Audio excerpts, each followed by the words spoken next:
ببندے صوفی و ملا اسیری حیات از حکمت قرآن گیری بآیاتش ترا کار جزی نیست کہ از یاسین او آساں بمیری۔ وہ کہتا ہے تو جاہل صوفی اور کاہل ملا کے ایسے پھندے میں پھنسا کہ تو نے قرآن سے زندگی تلاش نہیں کی۔ قرآن کی آیتوں سے تجھے صرف اتنا ہی کام رہ گیا کہ جب تیرے بوڑھے کی روح اٹک گئی تو سورہ یاسین لے کے بیٹھ گیا تاکہ اس کی روح آسانی سے نکلے۔ اقبال کہتا ہے اس میں کوئی شک نہیں ہے کہ اس کی روح آسانی سے نکل جائے گی، لیکن مجھے تو افسوس تیرے پہ یہ ہے کہ تو نے قرآن سے بھی مرنا ہی سیکھا۔ جس قرآن سے تو نے مرنا سیکھا کاش اس قرآن سے تو نے جینا بھی سیکھ لیا ہوتا۔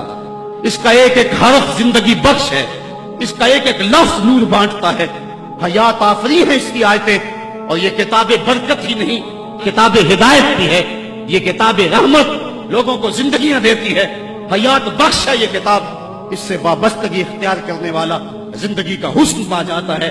لیکن تو نے اس قرآن سے بھی مرنا ہی سیکھا، اور تو نے اس کو بس اسی مقصد کے لیے قرآن کو پڑھا۔ کاش اس قرآن سے تو نے جینا بھی سیکھ لیا ہوتا اور زندگی کا حسن اس سے کشید کر لیا ہوتا۔ تم نے کہاں تک قرآن پہ عمل کیا؟ تم نے قرآن کو صرف تعویذ گنڈوں کے لیے رکھا؟ تم نے قرآن کو صرف کچہری میں سر پہ اٹھانے کے لیے رکھا؟ جب کوئی شخص مر گیا تو صرف اس کے ایصال ثواب کے لیے قرآن کو پڑھا؟ تم نے دکان اور گھر میں برکت کے لیے قرآن کھولا؟ یہ ساری برکتیں قرآن کے دامن سے ہیں، لیکن کیا قرآن کے نزول کا مقصد یہ تھا؟ آؤ سنو اپنے محبوب کا فرمان۔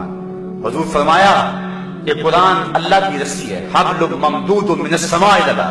اور پھر ایک حدیث سنیے، جھوم چاہیے، فرمایا اس رسی کا ایک سرا تمہارے ہاتھ میں ہے، دوسرا سرا تمہارے رب کے ہاتھ میں ہے۔ فرمایا اگر تمہارا اللہ سے باتیں کرنے کو جی چاہے تو قرآن کھول کے بیٹھ جائے گا۔ حضرت سہل بن عبداللہ تستری جنگل میں رہتے تھے، کوئی شخص ان کو ملنے کے لیے گئے، کہا حضرت اس جنگل میں رہتے آؤ ذرا شہر کی رنگینیاں بھی دیکھو، آؤ ذرا کہاں جنگل میں رہتے ہو، کہاں ڈیرے لگائے ہو، آپ آؤ شہر میں، لوگوں کو ملو، تمہارے مزاج کے لوگ بھی تمہیں ملیں گے، یہاں تنہائی میں دن راتیں کیسے کاٹتے؟ حضرت سہل بن عبداللہ فرمانے لگے تمہیں کس نے کہا کہ میں تنہا رہتا ہوں؟ انہوں نے کہا ہم خود دیکھا کہ آپ تنہا رہ رہے ہیں۔ فرمایا نہیں، جب میرا اس کی باتیں سننے کو جی چاہتا ہے تو میں قرآن کھول کے بیٹھ جاتا ہوں، اور جب اس سے باتیں کرنے کو جی چاہتا ہے تو نماز کے لیے کھڑا ہو جاتا ہوں، کبھی اپنی سناتا رہتا ہوں، کبھی اس کی سنتا رہتا ہوں۔ تمہیں کس نے کہا کہ میں تنہا رہتا ہوں؟ میں تو دم دم اپنے رب کے ساتھ رہتا ہوں۔